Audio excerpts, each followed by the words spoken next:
Hai guys, welcome back to my channel. Buat yang baru kenal aku, kenalin aku Muriel. Aku suka cerita-cerita tentang gaya hidup berkesadaran.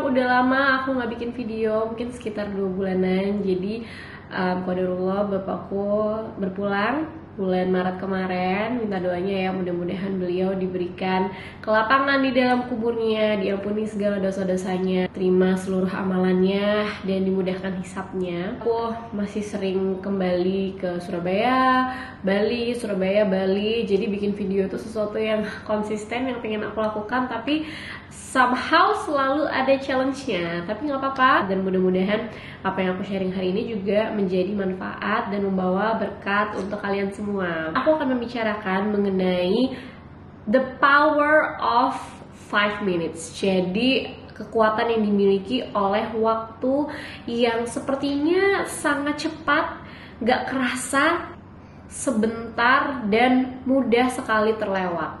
Kita bisa dengan mudahnya menghabiskan 5 menit scrolling handphone, ngebales chat, nonton YouTube, Reels, Shorts. 5 menit itu cepet banget, tapi sebenarnya 5 menit itu memiliki power yang sangat besar saat kita menyadari apa yang kita lakukan dalam 5 menit tersebut. Dan saat kita ingin memulai dan membuat kebiasaan baik yang baru, kita bisa mulai dari 5 menit ini. Yang pertama kita harus ketahui adalah small habits make a big change. Jadi segala sesuatu itu pasti dimulai dari sesuatu yang kecil dulu. Jadi perubahan itu juga nggak bisa dibuat secara drastis, instan gitu aja. Dan ini bukan mengenai membuat perubahan secara drastis, tapi tentang hal-hal perubahan kecil, rutinitas kecil yang kita pilih untuk kita lakukan sehari-hari, yang kita lakukan secara konsisten untuk membuat perubahan yang besar nantinya. Sama dengan saat kita punya goal, kita punya plan, gimana untuk mencapai plan A, tentunya kita perlu breakdown ke hal-hal kecil yang kita bisa lakukan untuk mencapai itu. Nah, ini sama, tapi seringnya kita lupa bahwa 5 menit itu punya kekuatan yang sangat besar untuk kita bisa corporate dalam keseharian kita. Kalau kalian ngerasa sering menunda-nunda sesuatu, coba untuk menggunakan 5 menit rule. Jadi, kita melakukan apapun yang kita mau lakukan itu secara 5 menit. Terutama habit-habit yang mau kita mulai ya. Misalnya kalau aku pas awal-awal mau ngebiasain baca Al-Quran, itu aku bisa menggunakan nyalain alarm selama 5 menit, dan saat waktunya itu udah selesai, ya udah selesai, kita bisa melakukan hal-hal lain yang mau kita lakukan. Nah, tapi seringnya kalau udah 5 menit kelewat, kita tuh udah in the mood untuk melakukan hal tersebut, untuk melanjutkan hal itu. Ini adalah awal mulai yang bagus untuk kita bisa memulai hal yang kita udah sering tunda-tunda. Misalnya juga ngerjain project, misalnya juga ngerjain sesuatu, ngedit video atau apalah itu. Start with the 5 minute rules dan lihat gimana perubahannya. The beauty of this hack itu adalah kita bisa nuntut dan menyemangati kita untuk memulai, karena goal 5 menit itu kan terasa mudah, terasa sedikit. Jadi buat kita mulai itu kita nggak overthink dan nggak terasa besar gitu. Jadi it's the beauty of starting. Kita bisa mulai dengan 5 menit ini. Selanjutnya adalah journaling. Journaling selama 5 menit aja itu bisa membuat kita lebih mengerti diri kita, apa yang kita mau, tujuan kita, bisa membuat kita lebih jelas dengan kita arahnya mau kemana gitu, dan apa yang kita rasa. Kita bisa mengekspresikan emosi kita, perasaan kita, mau nulis modelnya kayak diary juga oke, mau ngisi gratitude journal juga oke, mau planning juga oke.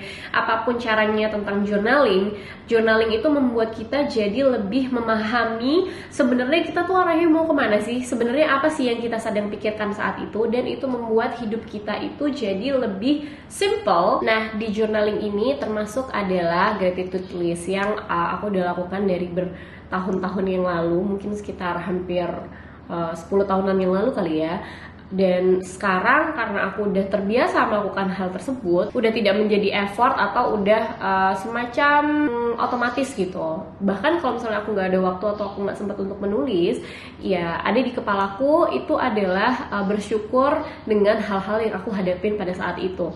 Selanjutnya adalah gerak. Geraknya bisa macam-macam, mau itu yang pelan kayak yoga atau pilates atau tai chi atau simple stretch aja. Pokoknya gerak itu membuat kita lebih refresh, lebih berenergi. Dan bergerak secara 5 menit itu lebih less intimidating daripada 30 menit atau 1 jam gitu. Jadi 5 menit bergerak ini bisa banget untuk kita memulai habit yang baru. Jadi gerak itu powerful banget, bagus buat mental kita, buat tubuh kita, buat fisik kita, dan menaikkan mood, menaikkan energi. Next adalah meditasi, atau mungkin nggak semua orang into meditasi. At least ada 5 menit kamu itu bernafas secara sadar, bernafas tanpa ada gangguan atau interupsi dari mana-mana. Ini bisa dilakukan kapan aja, di mana aja.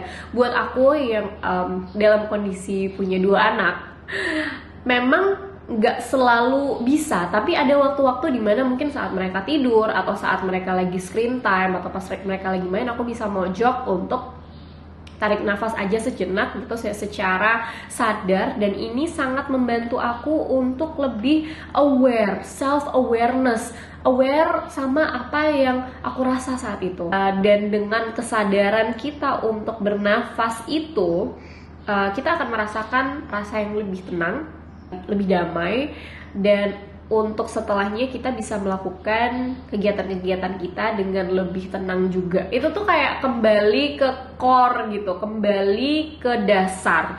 Dan sebenarnya kalau di Islam, ya 5 menit itu sebenarnya sholat, ya kan? Sebenarnya kan sholat itu kita semacam mau nggak mau dipaksa untuk kita istirahat, take a break, kembali ke core kita. Jadi 5 menit untuk melakukan hal tersebut sangatlah membantu untuk ketenangan jiwa dan diri kita. Selanjutnya adalah membaca. Membaca itu bagus banget buat mental kita, buat kesehatan kita. Dan membaca yang aku bicarakan ini bukan membaca sosial media atau berita-berita yang sangat mudah diakses di sosial media. Karena yang ada di sosial media tuh kan waktunya sangat sedikit ya, sangat sebentar gitu. Dan kita tuh selalu kepengen untuk terus scrolling, bacanya jadi cuma sekilas-sekilas, dan juga sebanyak apa sih informasi yang bisa dibagikan di sosial media karena bentuknya limited. Baca sesuatu yang panjang, buku atau cerita, novel atau apapun itu, atau Al-Quran ya, karena membuat rentang perhatian kita itu lebih panjang. Dan membaca ini membuat kita berlatih lagi untuk bisa memahami sesuatu dengan lebih jauh, dengan lebih dalam. Dan tentunya di dalam bacaan yang panjang itu pasti akan ada kekayaan ilmu yang kita bisa ambil, dan itu sifatnya sangat berbeda dengan saat kita membaca atau scrolling yang ada di sosial media. Selanjutnya adalah bebersih. Ini bukan ngomongin tentang beberes satu rumah sehingga semuanya bersih gitu ya, tapi kita melakukan tiny little things, kayak misalnya dari 5 menit kita 5 menit, kalau aku sih nyebutnya 5 minutes pick up, menyempatkan waktu sedikit. Misalnya aku ngelihat ada corner yang kotor gitu ya, yaitu aku berusaha untuk bersihkan, aku berusaha untuk lap misalnya. Jadi at the end of the day itu nggak terlalu memusingkan karena semuanya berantakan gitu. 5 menit beres-beres ini itu juga membuat perubahan dalam cara pandang kita terhadap bersih-bersih. Karena sebenarnya bersih-bersih itu nggak seberat itu kalau kita udah nyicil kecil-kecil dari sebelum-sebelumnya gitu. Tapi kalau kita kayak nggak ngelakuin apa-apa dan nunggu sampai benar-benar kotor semua terus kita harus bebersih, nah malesnya tuh pasti di situ gitu. Selanjutnya, kalau punya pasangan, lakukan 5 menit review untuk hari itu, dan itu bisa jadi pillow talk juga. 5 menit ngobrolin tentang bagaimana hari itu, review hari itu. Kalau misalnya lagi ngambek-ngambekan, ya bisa diselesaikan juga di malam itu. We can always be a better person the next day gitu. There's always tomorrow, supaya kita jadi orang yang lebih baik. Terakhir, yang suka nggak terpikirkan tapi ternyata juga powerful, itu adalah visualisasi. Nah, visualisasi itu apa sih? Visualisasi itu kita merem, kita bayangin, kita bikin ada gambaran di dalam kepala kita gimana hidup yang ideal buat kita sambil berdoa juga. Dan itu tuh sangat powerful karena kita jadi semangat gitu. Ini bisa dilakukan kapan aja, tapi kalau aku tuh biasanya sebelum tidur. Jadi sebenarnya yang kita lakukan itu, kita latihan untuk hidup di kehidupan yang kita inginkan, yang kita mimpikan nantinya di dalam kepala kita gitu. Nah, kira-kira itu yang bisa aku bagikan hari ini. Mudah-mudahan bermanfaat dan memberikan energi yang baik buat kalian untuk realisasikan mimpi-mimpi kalian. Jangan underestimate waktu 5 menit, tapi aku merekomendasikan kalian untuk memulai atau memilih satu dulu, lakukan secara konsisten. Terima kasih buat kalian yang udah nonton. Sehat semua, I'll see you in the next video. Bye.